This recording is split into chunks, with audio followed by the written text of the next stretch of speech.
Let's bring in the rest of the roundtable right now and talk about the week's politics. Newark Mayor Cory Booker joining us again. Good to have you here. Good to be here. Matthew Dowd, ABC's Matthew Dowd. Katrina vanden Heuvel, the publisher and editor of The Nation. And ABC's newest Washington correspondent, senior Washington correspondent, Jeff Zeleny from the New York Times. Welcome to you. Great to have you here. Thanks, Rich. Let's talk about gay marriage first, those historic arguments at the Supreme Court this week. And it certainly appeared that a lot of the justices at least may have been looking for a way out of this case on Proposition 8. You want us to step in and render a decision based on an assessment of the effects of this institution, which is newer than cell phones or the internet? We have 5 years of information to weigh against 2,000 years of history or more. If the issue is letting the states experiment and letting the society have more time to figure out its direction, why is taking a case now the answer? Matthew Dowd, it is perilous to try to read decisions into questions from the justice. I don't think anybody last year would have predicted the health care outcome based on the questions we saw. But there did seem to be a lot of discomfort on the part of the justices about stepping into this case as this nationwide movement is starting to grow. Well, yeah, to me, it's actually surprising that the Supreme Court is that far actually out of tune with where the country is. The country right now, majority of the country right now supports same-sex marriage. A vast majority of the country. It's moved a lot in the last 10 years. The country is more evolved and more consistent on this issue than any other social issue that has come before the Supreme Court. More than it was in interracial marriage. Only 20% of people supported interracial marriage when the Supreme Court made that decision in 1967.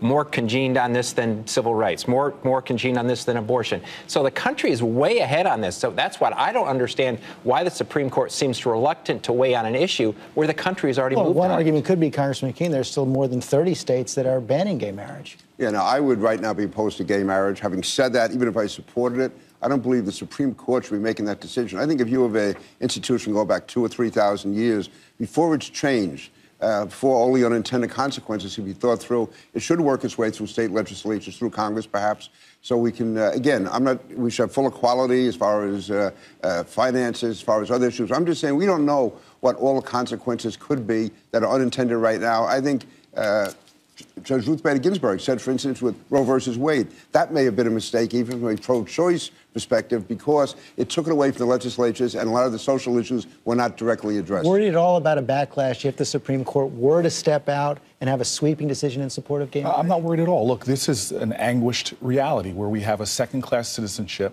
for millions and millions of Americans who are denied over 1,000 laws. Thank God we didn't wait for the states on women's equality under the law. Thank God we didn't wait for the states on African Americans' equality under the law. Thank God we didn't wait for the states on intermarriage. So this, to me, is clearly, we know, as King said, the arc of the moral universe is long, but it bends towards justice. And we know Katrina, where things are going. it seemed as if, you can't know this for sure either, but that the case came to the Supreme Court in the first place because the most conservative justices thought this might be their last best chance while they still had a majority to hold the line. Well, justice delayed is justice denied, but I think that the Supreme Court is lagging so far behind now that marriage equality has won in this country. It's the only thing you and Rush Limbaugh agree on. Well, but it is moving. In states, it's moving politically. And I think you've seen perhaps the most rapid mass evolution on an issue among our politicos as well. They know where the future of this country is. It is also a qualifier to win a next generation. So I think whatever happens in the court, and it may well be that Justice Kennedy's consuming affection for state rights does lead to overruling DOMA, I think we are going to see a social, moral, and political paradigm shift that is extraordinary. And we already saw a glimpse of it this week, not only at the court, but Jeff Zeleny, I want to bring you in on this, but first show, you had 6 Democratic senators, many of them in red states, we're going to show them right here, flip on the issue of same-sex marriage just this week alone, and that prompted a comment from the bench from Chief Justice Roberts. You don't doubt that the lobby supporting the enactment of same-sex marriage laws in different states is politically powerful, do you? With respect to that categorization of the term for purposes of heightened scrutiny, I would, Your Honor. I don't. Really? Yes. As far as I can tell, political figures are falling over themselves to endorse your side of the case. pointed commentary from the Chief Justice. He also seemed almost scornful of President Obama. He said for trying to have it both ways on the Defense of Marriage Act. It is stunning how fast everyone's moved on this, but Democrats are not doing this because they've suddenly come to this position. Most of them believe that already, but it's politically feasible and popular for them to do it. In fact, it's dangerous for them not to do it. So the question here politically even in is, red states. For Democrats, it probably is. But the thing that I'm really looking for going ahead here on the Republican side, when does this start to become okay to switch your position? And I'm looking at the donor class. There are more and more donors. Sheldon Adelson has said he doesn't care about same-sex marriage. Some other super PAC contributors are supportive of this on the Republican side. So looking ahead to 2016, that's the only way I can see this coming on the Republican side or donors. Are you feeling that change among your supporters? There's definitely a change out there. There's no doubt about it. Now, if it's going to be sustained or not, I don't know. I think this, by the way, I know this sounds naive, should be addressed in a non-political way. I mean, my concerns are changing an institution that quickly. Just because you have 6 senators switching last week or you have polls reversing in 8 or 9 years, again, we have to look at the consequences of changing a 2,000-year institution. George, and I want to talk about that. First is this issue is changing already. People sort of developed this myth about 2004 that gay marriage, the amendments on the ballot had an effect. I was there. They had no effect on the ballot. This issue has been changing for a while. But the argument to me that people say this is an institution that's been a traditional institution for 2,000 or 3,000 years ignores the fact that the institution that was, if you really want to go to a traditional marriage, it wasn't monogamous. Races couldn't marry. Women were property. And they couldn't give consent. That was the traditional view of marriage for 2,000 years. It isn't. A marriage has always evolved over the course of time in this. This is just another evolution. And I understand we're sensitive to the But changing it overnight with a decision is not evolving. But it's not overnight. You know, same-sex marriage is a very, very important part of LGBT equality. But it's not the only part. And I do think some attention should be paid in Congress to reviving the federal Non-Discrimination Employment Act, which Representative Barney Frank and Senator Merkley introduced last year, because FBI numbers show a rise in hate crimes against gays, and there are at least 20 states in this country where there's still discrimination. So the marriage piece is important, but I don't think it should consume the full attention. Finally, the court has lagged behind, as Corey noted, on many issues. I mean, it lagged behind in Brown versus Board, and I think there should be a nod to the extraordinary progression which the president spoke of as an inaugural, from Stonewall to the Supreme Court. And it took activists and organizing and personal stories, people seeing in their own lives the reflection of and let me just say, the power of it can't be both ways. You can't say you're basing it on polls or basing it on public opinion. Then you have the referendum in California, which was adopted by a solid majority of the people. You're saying it should be struck down. So to me, there is still a conflict. The best way to resolve that, to me, historically, has been through the democratic process, not through 9 people sitting on a bench. I respect that, but I also think it's an urban myth that mythology that Roe versus Wade, for example, elicited a backlash. Well, I mean, Linda Greenhouse, the New York Times correspondent, wrote a book, Roe v. Wade, before Roe v. Wade, and very clearly the right wing was preparing to use abortion, even before that case, to realign the Republican Party to politicize evangelicals, and they did. They used it definitely. Look at it from Ruth Bader Ginsburg, a liberal justice of the Supreme Court. I respect her view. Our legal correspondent, David Cole, agrees with that, but there are differences of views, and I think it's a mistake to say backlash, you can't move forward on rights, which is the story of America, expanding rights. Age. 8 in 10 Americans born since 1980 support gay marriage. So we see how this is One moving. thing you don't see moving in the president's direction since the inaugural is support for his proposals on gun control. And the president took issue with that this week and got quite emotional when he was talking about it. Less than 100 days ago that happened. And the entire country was shocked. And the entire country pledged we would do something about it, and this time would be different. Shame on us if we've forgotten.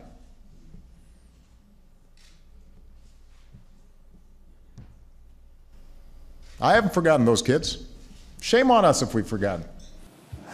Yeah, look at the latest poll from CBS. Support for gun control in December of 2012, 57% for new gun control laws, stricter gun control laws, now down to 47%, Cory Booker. So shame on who? Well, shame on us, because the tragedies haven't stopped.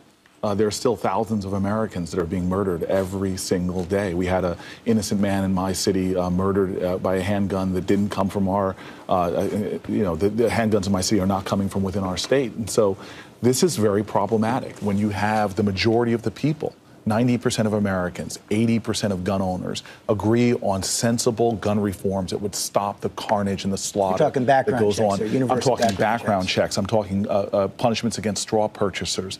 We're talking about secondary markets and making sure. Imagine TSA saying we're not going to check 40% of the people that board our planes. That's what we're doing right now. A terrorist in our country could go can't get on a plane to go there, but could go to certain areas of our country and buy trunk loads full of weapons. Americans are in agreement on this, and the tragedies continue. So where is this going in the House, Congressman? We've seen a bunch of Republican senators come up this week and say they were going to filibuster that legislation in the Senate. Where's it going? Let me say, I support the president's position on guns. So I'll say that. Having said that, it's going to be very difficult to get very meaningful legislation through the Congress because, despite what the mayor was saying, I think Mayor the number you Bloomberg, showed, Mayor yeah, Booker.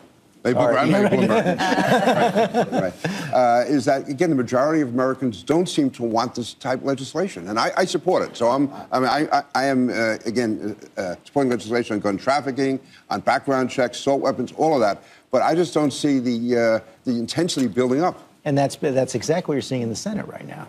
And it's not Senate Republicans here. This is Senate Democrats. I mean, you can go down the list of Democrats who are running for re-election, who are up for re-election in 2014, who are not supportive of anything beyond background checks.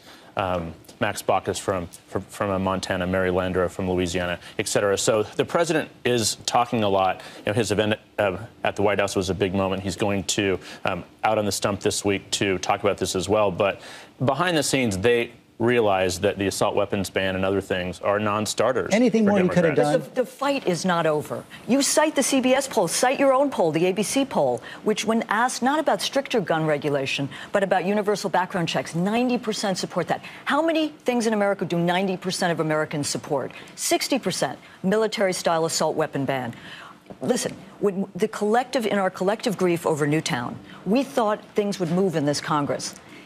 This Congress doesn't move very well. It took 5 years to pass the Brady Bill, and in the 90s, a ban on assault weapons and large-capacity assault magazines. So I think you're seeing movement. Responsible gun owners are being peeled away from the NRA. You're seeing movement. You're seeing a movement. You're seeing money come in, which didn't exist in the 90s, so it couldn't counter the NRA's countervailing huge amount of money.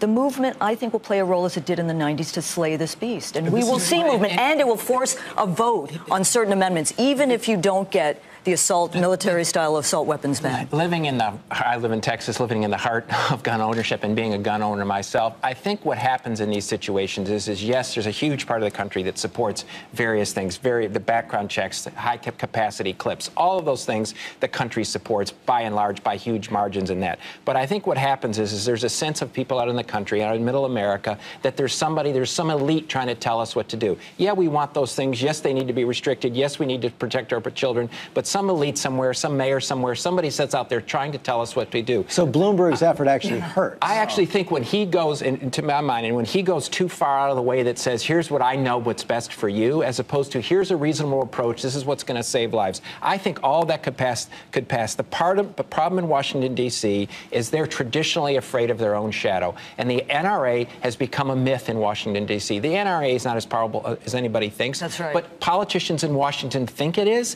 and so they don't do anything in response to that. If they passed reasonable gun restrictive measures, the country would support them. But look at 2014. For a second, because the reality is Mayor Bloomberg is not the boogeyman that he's being made out to. He has actually joined with a coalition of mayors. There are hundreds of us, Republicans, Democrats, and Independents, have joined in a coalition. And what we've been saying for years now is exactly what you said: common sense rules and regulations. And so this is the point. The NRA is doing a wonderful job of obscuring this issue. We've even made the mistake in our rhetoric. Those senators that you said are not against background checks. We have background checks right now. Over 70,000 people. Just making them universal. Just making them universal. Some support the background checks. And I support strict background checks, but the real opposition, people don't want, for instance, exchanges among families being reported or among friends. Well, the fact is that's often where the criminal guns are handed down.